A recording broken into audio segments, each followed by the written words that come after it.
Assalamualaikum warahmatullahi wabarakatuh. Anak-anak, ingat jas merah. Jangan sekali-kali meninggalkan sejarah. Berjumpa kembali di channel Sejarah Minat. Anak-anak, siswa-siswi SMA Negeri 2 Batang, khususnya siswa-siswi kelas 12 IPS, semoga kalian tetap sehat, ceria, dan bahagia. Anak-anak, pada pertemuan hari ini kita akan melanjutkan materi yang kemarin sudah kita bahas tentang dampak positif dan negatif dari perkembangan teknologi informasi dan komunikasi. Pada pertemuan hari ini kita akan membahas tentang teknologi transportasi. Nah, untuk mengetahui tentang materi tersebut, kalian perhatikan dan kalian dengarkan informasi berikut ini. Anak-anak, mari kita ikuti materi berikut ini. Perkembangan iptek dalam era globalisasi dan dampaknya bagi kehidupan manusia. Oleh Nur Rahim SPDM Hum, Guru Sejarah SMA Negeri 2 Batang, bahan ajar sejarah minat kelas 12 IPS tahun pelajaran 2020-2021. Anak-anak, tujuan pembelajaran pada pertemuan ketiga ini, melalui pembelajaran daring, kalian dapat mengevaluasi perkembangan teknologi transportasi air, mengevaluasi perkembangan teknologi transportasi darat, mengevaluasi perkembangan teknologi transportasi udara, dan menyajikan hasil analisis perkembangan iptek dalam era globalisasi dan dampaknya bagi kehidupan manusia dalam bentuk tulisan dan atau media lain, serta terbentuknya sikap jujur, disiplin, tanggung jawab, peduli, gotong royong, kerjasama, toleran, damai, santun, responsif, dan proaktif. Anak-anak, perkembangan teknologi transportasi air berbeda dengan transportasi darat dan udara. Transportasi air sering dianggap sebagai transportasi kelas 2 oleh masyarakat dunia karena waktu tempuh dengan transportasi ini lebih lama dari transportasi udara. Walau begitu, transportasi air sangat berguna untuk perjalanan antar pulau yang dekat serta harganya lebih murah daripada transportasi udara. Perkembangan transportasi air nggak lepas dari penemuan mesin uap oleh James Watt. James Watt telah menginspirasi Robert Fulton yang membuat kapal uap pertama dengan nama Clermont. Penemuan kapal uap dapat memudahkan banyak orang menyeberangi lautan. Selain kapal uap, ada pula kapal selam, yaitu kapal yang bergerak di bawah permukaan air yang umumnya untuk kepentingan militer. Sejarah kapal selam berawal sejak tahun 1500 Masehi dan mulai muncul pada abad ke-19. Penemuan kapal selam adalah Cornelis Drebbel. Kapal selam mulai terkenal sejak digunakan pada Perang Dunia Pertama. Ya, ternyata transportasi juga punya sejarah yang panjang. Anak-anak, perkembangan transportasi punya berbagai dampak. Dampak positifnya, manusia menjadi lebih mudah bepergian, pengiriman barang antar wilayah yang lebih cepat, dan mempercepat pembangunan infrastruktur. Sementara itu, dampak negatifnya adalah makin banyaknya polusi udara, berkurangnya sumber daya alam untuk membuat kendaraan sampai kemacetan. Nah, anak-anak, berikut adalah gambar tentang transportasi air atau transportasi laut.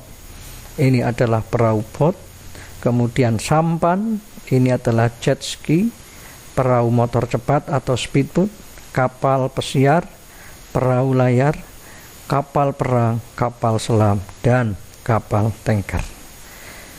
Demikian ini terkait dengan teknologi transportasi air. Selanjutnya kita lanjutkan pada perkembangan teknologi transportasi darat. Anak-anak, transportasi darat sudah dikenal sejak zaman kuno. Ada banyak banget jenis transportasi darat pada masa itu, seperti kuda tunggangan, kereta berkuda, gerobak, dan sepeda. Sayangnya, jenis-jenis transportasi darat di masa itu masih menggunakan tenaga hewan dan manusia untuk berpindah tempat. Kendaraan dengan mesin baru muncul setelah abad ke-18, tapi pada saat itu mesin yang digunakan masih berupa mesin uap. Kendaraan bermesin uap ini mulai digunakan sejak 1870-an oleh tentara Perancis untuk mengangkut peralatan perang. Mesin uapnya juga masih terdiri dari 3 roda penggerak. Kecepatannya cuma secepat manusia saat berjalan. Anak-anak, kalau kendaraan bermesin uap dari abad ke-18 ini masih digunakan sebagai taksi online sekarang, abangnya mungkin akan dapat bintang 1 terus dari penumpangnya, disertai bonus sambatan. Eyalah, lambat bener ini mobil, hai. Untungnya 1 dekade kemudian mesin diesel ditemukan. Penemuan mesin diesel berbasis solar pada tahun 1880-an menjadi tonggak sejarah penting bagi pengembangan kendaraan, yang dalam hal ini adalah mobil. Mesin diesel bikin bahan bakar yang digunakan pun jadi lebih efisien dan pergerakan mobil jadi lebih cepat.